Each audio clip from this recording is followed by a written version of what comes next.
Hey, Lighthouse, it's Friday, so let's get into a question.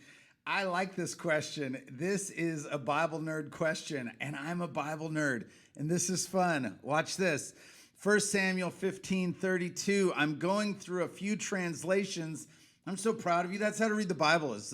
Don't just have one translation, but have a few translations sitting in front of you. See how scholars have dealt with this stuff over the centuries. So I'm going through a few translations, and I'm reading that both King Agag went before Samuel cheerfully and was thinking the bitterness of death is past, while other translations read that King Agag went before Samuel trembling and was thinking that the bitterness of death has come.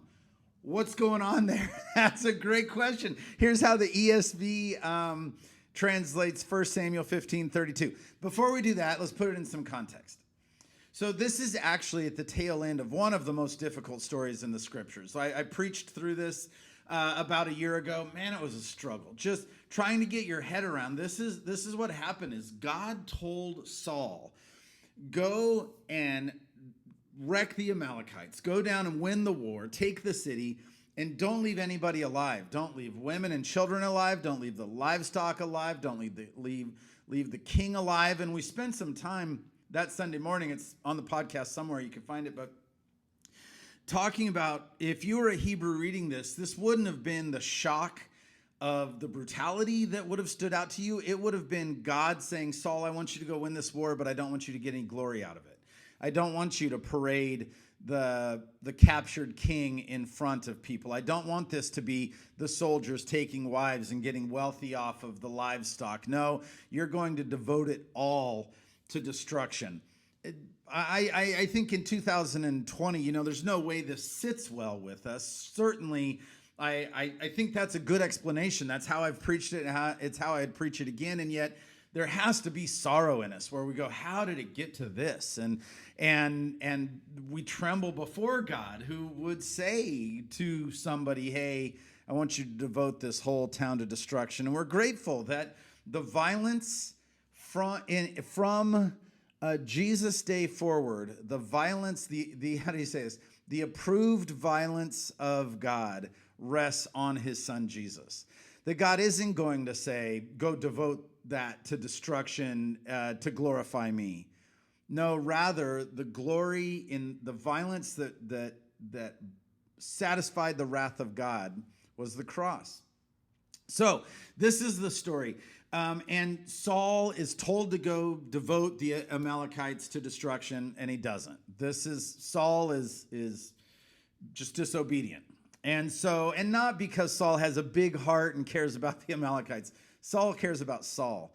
And so Samuel is the voice that Saul listens to. He is the prophet. He speaks on behalf of God. And Samuel goes and has a conversation with Saul and says, look, because of your disobedience, the anointing is taken from you.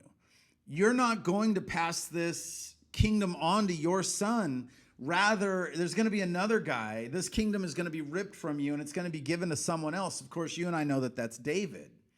So because of his disobedience, the kingdom is ripped away from Saul, and we haven't met David yet. So we're in this kind of in-between time where Saul is still the king, and yet Samuel knows and Saul knows that it's a lame duck, king at this point. He knows that his time is about to be over. He knows that his son will not be the next king. Rather, it'll be somebody else. So after Samuel has this conversation with Saul, he has to deal with the disobedience of Saul as the representative of God. Now, it doesn't seem like Samuel was ever participated in violence. He was not a violent guy. He had never killed anybody before. And yet he knows that if he is going to stand in the gap, if he's going to be the one that honors God in his generation, he's going to have to do what Saul was unwilling to do. So he says in the ESV, then Samuel said, bring here to me Agag, the king of the Amalekites. So Samuel is prepared to do what Saul was unprepared to do. And again, does this sit well with me? No, I wrestle with this. I don't know why God didn't find another way.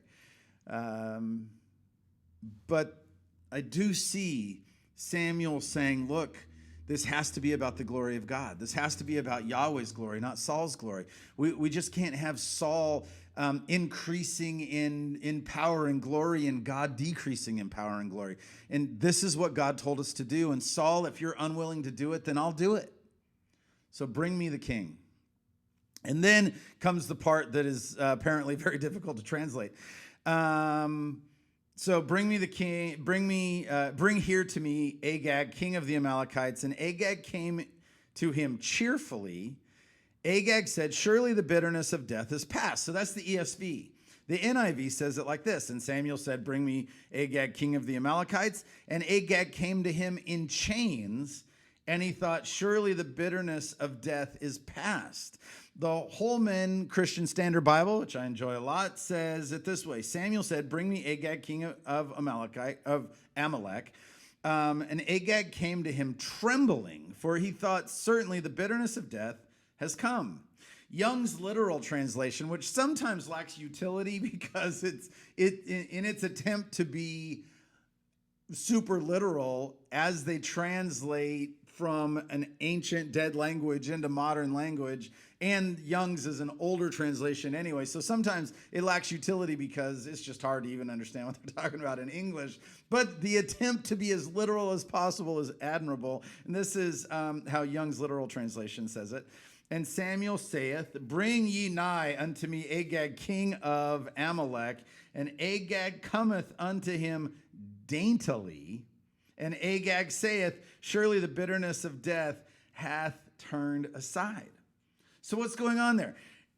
Did Agag come cheerfully? Did he come in chains? Did he come trembling? Did he come daintily? That's my favorite. I just picture him kind of prancing in daintily, you know. That would be awesome. Well, how do we understand this? Well, the Hebrew word is ma'adan. And it's only used 3 other times in the Old Testament. And that's a really good, if you're doing a word study, figuring out how it was used elsewhere is really helpful.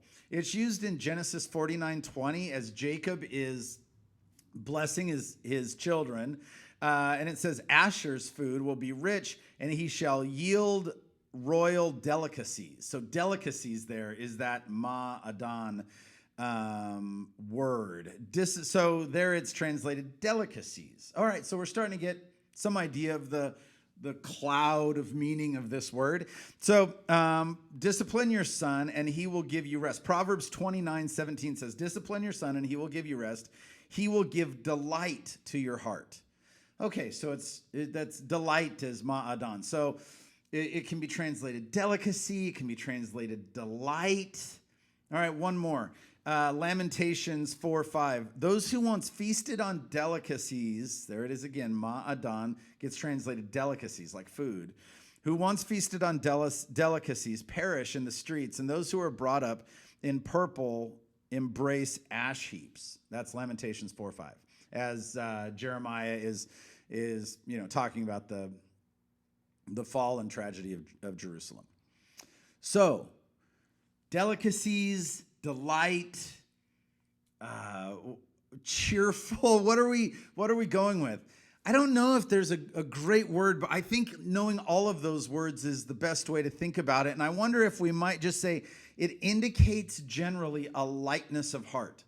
That Agag is walking into his own death and doesn't know it. He comes in, is it cheerfully? Does he come in delicately? Does he come in? What is the word you would use? But I think if you look at all of that, you would say, this is what happened, is that Agag, because of Saul's disobedience, isn't taking God seriously. So he comes before the prophet in a lighthearted mood, in a delicate mood, in even as it gets translated trembling, I don't know if it's trembling in fear. I think rather it is that he comes in a lighthearted, whimsical's too light a word, but he's not taking this seriously. Okay, so let's look at the last phrase then. Agag said, surely the bitterness of death is past. That's the ESV.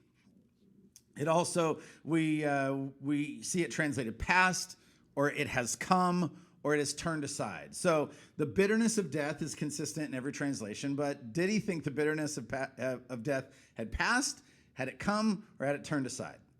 Well, this is a word, sur, and unlike ma'adan, it's pretty common. It's over 100 times in the Old Testament, and it gets translated pretty consistently with words like away or depart or remove. So if you look at the way it's translated in general in the Old Testament, you say this is when something is leaving.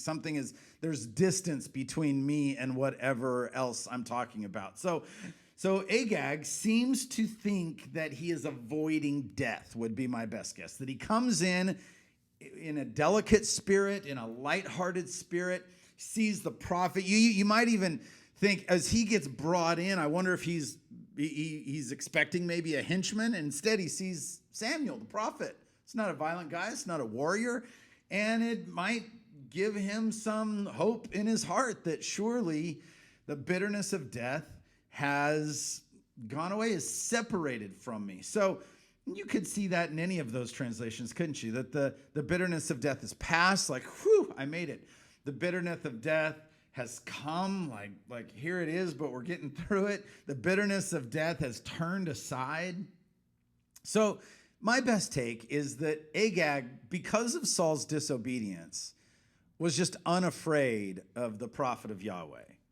And we might think about that. There's a good lesson for us in there somewhere, isn't it? Where the king had not taken God seriously. By that I mean Saul. Saul had not taken God seriously, had not feared the Lord, had not taken the instruction of the Lord with the same kind of gravity as he should. And so Agag doesn't either. So Agag does not tremble before God. Agag does not fear before the prophet of the Lord because Saul didn't. Saul was told, commit them all to destruction, and he didn't. Took trophies for himself, left the king alive so he could parade him around.